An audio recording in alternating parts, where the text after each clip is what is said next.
So we're going to talk about how do you raise private money from your for your next real estate investment deal in New York. I'll start with what is private money, because that's probably a brand new person's first question.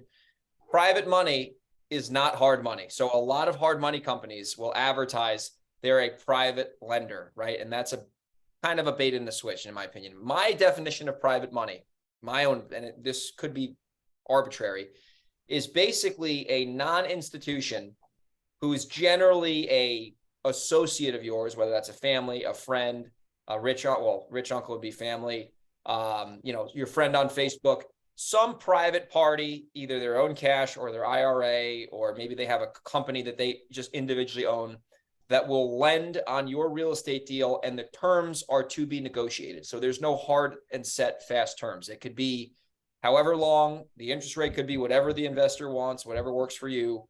And that's my definition of private money. Mike, do you have a different definition other than that? Same thing. It's a loan that is not institutional. It could be anything negotiated between the two partners. Most private lenders have their terms that they use. Right? I met a private lender who lives in my area who charges 15% straight up every time. We'll lend 100%.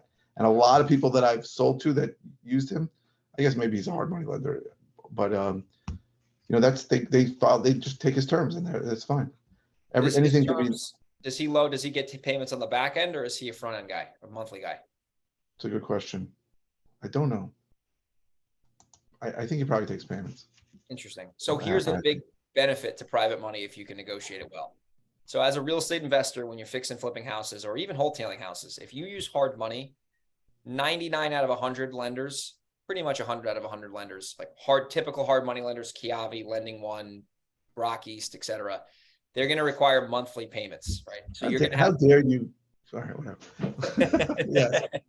They're going to require monthly payments. So you're going to have to lay out generally a down payment and a deposit in the form of 10 to 20% of the purchase price plus closing costs. They're going to net fund your points. And then after the first full month, so if you close mid-May, they'll take June, mid-May, and then so starting July, we just did this, that's why I'm saying that. Right. You're going to have to make a monthly check. You're going to have to write a monthly check, or they're going to automatically deposit or withdraw a monthly payment, the monthly interest payment. So if you have 6 houses going on at once, every month you're going to have a certain amount of cash just going out the door in interest payments. With a private lender, you can negotiate the term to be a balloon payment, which means that when the loan concludes, the lender receives their principal and interest in the form of a balloon. Therefore, you don't have to make them monthly payments, which then protects your cash flow, so you don't have to worry about that money going out the door every month. That's the biggest reason I like private money, Michael. What about you? What else about private money besides the obvious? It's a huge, the not making payments every month is a huge thing. That's very, very helpful, especially if you're doing multiple deals, right? There was a point in time where I had like 17 properties and I had to make 17 monthly payments. It's a lot of cash going out of your account, right? Even if you raised a lot, and I had raised private money to cover other parts of it, but it's a lot of money. And it's a daunting thing when you think you're going to sell a property and you get delayed for a month or two, and then you start looking and start projecting, what if, you got to understand, when you're selling properties to retail buyers, they always have a mortgage contingency. They can jerk you around for 3-4 months and then just say, sorry, we got denied. So when your cash flow is getting tight and you're making all these payments, and then somebody says that to you and you realize you're 3 months behind the 8 ball now, it's difficult. Now, if you have a lot of profit in the deal and that same thing happens, but it's just accruing, it's a lot easier to handle. You can say, okay, I thought I was going to make 40, now I'm going to make 30. That's okay. But if you need money to pay for your marketing and pay for your overhead, and you're paying multiple hard money loan payments every month, it's a lot. So that's the best part of private money. I mean, there are other advantages too. Most private lenders don't require an appraisal. Some do, but most don't. A lot of hard money lenders require an appraisal. Now, that may seem like a simple thing, but it's not a simple thing if you're buying a property with a non-cooperative tenant. They're not going to let an appraiser in. It's not a simple thing if the property is condemned by the municipality and there's no way to get inside. There's not always easy access to get inside, and some lenders will be more flexible with that, and some won't. And that's why you're usually getting the deal, is because if it's got exactly. And I've had hard money lenders tell me we need an interior appraisal, and I'm like, you can't get one. I'm buying it occupied. It's got a tenant in there who's not going to let you in. And I've gone nose to nose with them on these things. It bugs me. Most private money lenders are not going to do that, right? They're going to look at your research or do their own research, or they're going to say, yeah, it's fine. I know, Yeah. trust you. There's a bigger level of trust with a private money lender. Also, Relationship. it's more relationship based. Private money lenders are, I would say, never going to run you credit or check your personal financials. They may look for your track record to show that you've done it. So history, which a lot of hard money lenders will too. But if you have a credit issue, but you're a good operator, most private money lenders are going to be fine with that. So I think there are a lot of advantages to private money. And really, if you're doing a good job and you're buying right, it's a tremendous win-win situation. So I remember the first deal I ever did. I used a broker to get me a hard money loan. I got raped so bad. It's amazing. I can sit down now. This was more than 10 years ago. I think I paid 16% interest with like 6 points. It was like crazy. So if I told somebody now I'm going to give that to you, they would be repulsed. But the truth is, it got me into my first deal, and I made a lot of money on that deal, right? And it got me started. So I can't look at it as a bad thing. I mean, now I can look back and say, wow, I can't believe I got taken advantage of a little. But if the deal is good, usually the terms of the loan are not going to make it bad, right? And people are so put off of, I'm not going to pay 12%. That's crazy, right?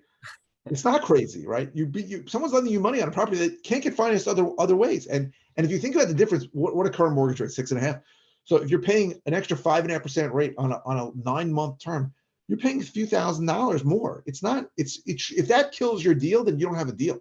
Exactly. So you got to look at this. And when I started, so my partner raised a lot of private money, and we really were so desperate to pay people that what we did is we took hard money loans out on every property, and then we used the private money to fund the gap, and then we split the profits with them. So every time we sold the property, we had this huge interest check to a private money lender, and then we had to split sometimes more than 50% we were giving up on some of these things.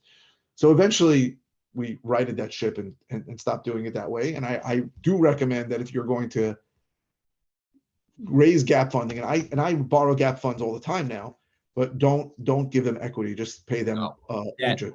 Just do it as debt, right? I'm the same way. I will not do an equity split because number one, we don't need to, and number two, it just doesn't make any sense. It's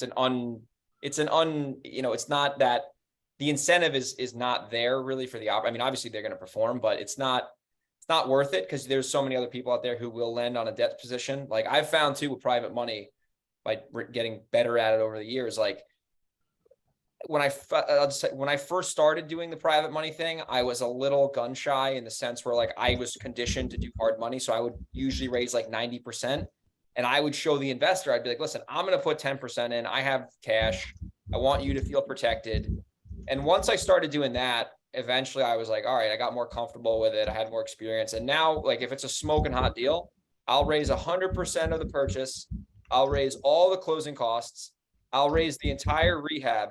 And sometimes I'll raise like a little bit extra just so I can put it back into marketing or whatever.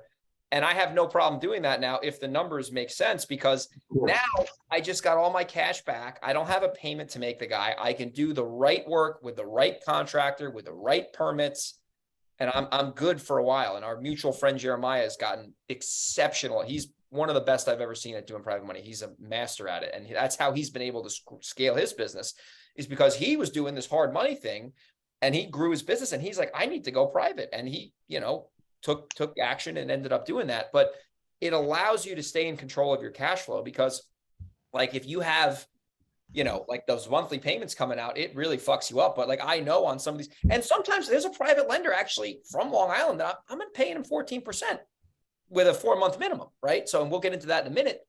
I don't give a fuck because he gave me the fucking purchase, the whole thing, I don't give a fuck, and it's back end payment. So don't look at the interest rate and accept it for what you think it is. Because if you have a deal that you're buying at 75% of ARV minus repairs, all I look at with hard money and private money, it doesn't really matter. It's a fucking line item on my P&L. So I look at the acquisition, I build up my basis, I put the repairs into it, and then I go look at the disposition. And then when I'm going through the line items before we sell it, I'll say, all right, the line item for a payoff is going to be the principal pluses of interest, and it's a fucking expense. And then the net is the net, right? So 100%. another good thing about private money that I've found, and this has helped me get money from people where, they might have been on the fence, is normally I'll tell them 1% per month for 12 months. Because I like to have the money, unless it's like a rental property where I'm going to do a rate term real quick. I'll do a 6-month deal. That's not a problem. But if it's a flip or something that's a little bit more quote unquote risky, I'll tell the investor, I'll say, listen, we're going to do a 12-month term. So that's going to be the length of the loan. And I'm going to guarantee you ideally 4, sometimes I'll settle on 6. I guarantee you at least 6 months worth of interest. So if I somehow buy and sell this house within 90 days, 3 months, you're going to get 6% minimum. And if I have it for 8 months, not, you know what I mean? It's a simple, scale. And that has gotten some investors that were on the fence with me to take action, because they're like, all right, well, if this guy has a property for 2 months, for some reason, I'm going to get 6 months worth of interest. Like, fuck it, I'll do that. And then I can turn. Has got people to the finish line for me. My main private lender is a 4-month minimum, and I've paid him off in 2 months. Yeah. Several times, and it's fine. Whatever it is what it is. Like most of the deals are not going to get done within less, but sometimes they do. Yep. And I don't look at it as, oh no, I look at it as it's fine. I mean, it's a cost of doing business. That's all. It's a cost of doing business. It's, if you have a good deal, that shouldn't. I look at properties, and this is where, like in New York, people don't understand what you and I are talking about. Like, I'll tell them I got 50 grand in soft costs, and they look at me like I have 17 heads. I'm like, no. I have the closing costs. I got a commission of 4.5%. I'm not a broker. I have a fucking a lender interest. I have taxes that are 6 grand because I've had the house for fucking 4 months, and the taxes are 16 grand a year. And then I'm like, it's usually like 50 grand, right? It's just usually the day I close, I'm out 50 to 60 grand. It's absolutely nuts. Yeah. Right. You're gonna pay, and I'm a broker. So I'm only paying 2% when I sell it. But still, if I'm selling something for $500,000, that's 10 grand. 10 grand. And then there's a lot of costs on the buy. I closed something. I paid almost $20,000 of closing costs on something last week. You prepay the taxes? That seems high. Some of it was due. I had to pay it, but like, I hate that. It was just bad, and I bought it for $460. I have a $550 offer, and I'm like, I hope I'm gonna make 30 grand. Yeah, that's the truth. Here's a good rule of thumb for people. I was explaining this to Brett last week. I said, listen, if we're doing a basic wholesale deal where we're arbitraging the buy price versus the as-is list price, I said we need 100K gross spread, because we're gonna have 50 of absorbed soft costs, and I want to make 50 grand. So it depends. By the way, it depends on the price. Right. If it's a $200,000 buy, you may only have $30,000 in costs. Yeah. And if it's a $700,000 buy, you may have $70,000. 150, 200. Yeah. Right. I had that thing I bought for $450, and I sold for $575. I found the buyer 2 days after I bought it, and they closed in 2 months. It cost me almost 65 grand to do it. So I didn't make $125,000. I made half of that. But that's because it was a bigger, also the bigger sale. Like, obviously you want the bigger spread between what you buy and what you sell, but when you sell it for more, there's more closing costs on the sale because you got to pay a realtor. So it's people don't realize it, right? I remember when I was really rehabbing a lot and flipping, I used to have jerky putzes come into the house. Some jerk off realtor would go, I was selling something for, let's say 500,000 that I had bought for 300,000, and he would say something like, "Wow, I wish I had bought this for 300,000." And I'm like, you have no idea what I spent. You have no idea what my costs are. I want to stab you in the eye with a pen, but I'm not going to do it because I don't want to go to prison. Like, that's the thing that people would say, and they don't know. Like, they don't know. I see this a lot with like shitty wholesalers. They'll send me like a deal, and I in my area, which I know, and I'm like, dude, you're trying to sell me this house for 485, and it's worth 550. You think I'm going to make money because they've never bought a house before. They don't understand. They're like, oh no, you have the potential profit of, I'm like, dude, I'll lose. Potential profit is negative $40,000. Yeah, how about that? I'll lose at least 10 grand if I'm lucky. Like, and they're like, what do you mean? I'm like, run the fucking numbers, pal. Like, that's the thing too, where I see it's like, so in our area, what we'll do is if there's a 100K spread, because most of the shit is like 250, 300, 3. If there's a 100K spread, we're fine. Like, it's almost perfect. Right. But yes, once you start getting into rehabs, you need to understand how that works. That we've done shows on that. That's a whole nother ball of wax, like with fucking rehabbing. But I've found that, in our area, if you're in the lower Hudson Valley, Long Island, New York City area, if you have, if you're buying a property at about 75 cents on the dollar, sometimes 80, depending on how expensive it is, minus repairs, you'll make money. That's what I found. Even at 80, you'll make money from what I've seen. That's yeah, why. I mean, ideally when I'm wholesaling, I'm trying to buy it around 70 minus repairs, and I'm trying to wholesale it out at 80 minus repairs, right? Which is why we make more money wholesaling, because by the way, most places it's similar. Like those numbers might be off, where like in Phoenix, where people buy things at 90 minus repairs, but crazy. But they do because that's just what the market went. But in general, a wholesaler should make about on average about 10%, 8 to 10% of the ARV. Yep. So our area, if I have the higher ARVs, you should make more money, right? Yep. I put an offer on something in Jackson, Mississippi today. The guy, and I'm talking to a guy there, and he's like, I think we can make $3,000 wholesale. You know, I'm like, what the hell are you talking about? He's like, yeah, that's, I know those aren't New York numbers. We try to make 3,000 to 5,000, but we do high volume. I'm like, ugh. Dude, I would stay away from that like the Kung Flu, dude. Holy shit. No, but like they don't, like I looked at the numbers. I think I can close on it and just sell it retail and make 25 grand. Yeah, that's a good deal. That's what I might do with it. That's a deal, right? So yeah. But yeah, some of these other markets are crazy. San Diego, people were fucking doing. There were guys before the market turned here and the interest rates went up, dude. They were doing like the median sales price before it took a shit. Well, it didn't take, before it went down was like in between 950 and $1 million. And I know guys, friends of mine, who were fix and flipping, and they were accepting $25,000 to $30,000 net profits. And I'm like, you make more on the commission. If those guys all got slammed when everything shifted, I'm sure. Because if the ARV goes down, you're fucked. Listen, Jason Lewis says that in Utah, which is, I mean, there's really one city in Utah, which is Salt Lake City, and the suburbs. He said that investors were buying properties for numbers that were more than what he thought the ARV was. Like he was selling loans, he was selling deals, wholesaling deals to people, thinking to himself, I would never let my grandmother pay this for this house. It makes no sense. And it was all fun and games until the rates went up at the end of last summer, and then people got slammed. And he lost money on 6 flips. Oh, really? The ones he took down himself. He said he had the higher end market there, which is like over 500,000, over 600,000. He said that market was down 30%, and he lost money on all his flips that we had in the pipeline. But he said whatever, he got out, and he was happy he got out. So yeah, so you see newbies make that stupid mistake also, where they think like a $25,000 discount on a $500,000 house is something that an investor will buy. Like it just shows people's ignorance. It's just I've explained to people many times. I go, I promise you that anybody buys the property at that number is going to lose money. He's like, why? You get $35,000 on it. I go, it costs more than $35,000 to buy it and sell it. He's like, what? What are you talking about? Oh, you're borrowing money? I go, yeah, most people are borrowing money. I'm not writing a check. And if I wasn't, I'd still have closing costs of $10,000 on the buy and $15,000 on the sale. So how the hell am I making any money? I had a guy in your area send me a deal in New Windsor that was listed. This is funny. So he sent me. Oh, I love listed. That's great. Yeah, I know you would have fucking went nuts. He sent me an off-market Mount Vernon house that ended up, there was a fake seller who signed a fake listing agreement. So he looked like a clown. The agent did. Nice guy, but he just, I sent the buyer there and like, it was a fake lead, right? So then he sends me a listed I hope he's not, if he's listening to this, I don't care. I'm not mentioning his name. Then he sent me some bullshit in Syracuse. I'm like, never send me something in Syracuse again. I don't buy up there. So then he sent me New Windsor is my zone. And I was like, yeah, tell me what you got in New Windsor. So he sends me the thing. It's listed. I go on the MLS in 2 seconds. There's no pictures. The Google image of the house.